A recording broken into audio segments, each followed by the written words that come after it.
আসসালামু আলাইকুম বন্ধুরা, আজ আমি তোমাদেরকে বাংলাদেশ সম্পর্কে কিছু তথ্য জানাবো।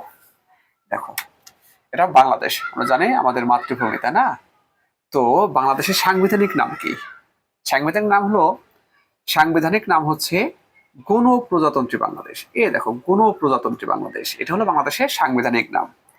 এর ইংরেজি নাম কি? The People's Republic of Bangladesh. দেখো, the People's Republic of Bangladesh. ঠিক আছে, তাহলে বাংলাদেশের রাজধানী কোনটা? ঢাকা। বাংলাদেশের বাণিজ্যিক রাজধানী রাজধানী কোনটা? চট্টগ্রাম। তাহলে রাজধানী হলো দুটা, একটা হলো রাজধানী, একটা হলো বাণিজ্যিক রাজধানী, অর্থাৎ ব্যবসা বাণিজ্য হয়। ঠিক আছে, তো আমাদের নাগরিকত্ব কি? বাংলাদেশি। আমরা কোন ধরনের নাগরিকত্ব বা জাতীয়তা যেটাকে বলা হয়? বাংলাদেশি। আয়তন হচ্ছে কত?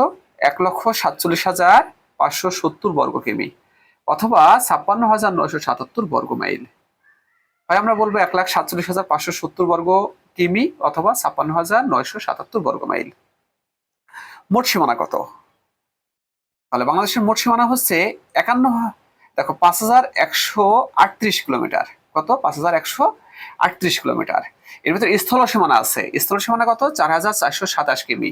আর জলসীমা হচ্ছে কি? 711 কিমি। ঠিক আছে, এটা মনে রাখতে হবে যে স্থল সীমা হচ্ছে আমাদের 4,427 কিমি, জলসীমা তোমার কত? 711 কিমি।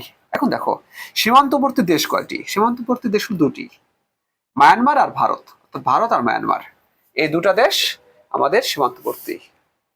ঠিক আছে, তো সবাইকে অসংখ্য ধন্যবাদ।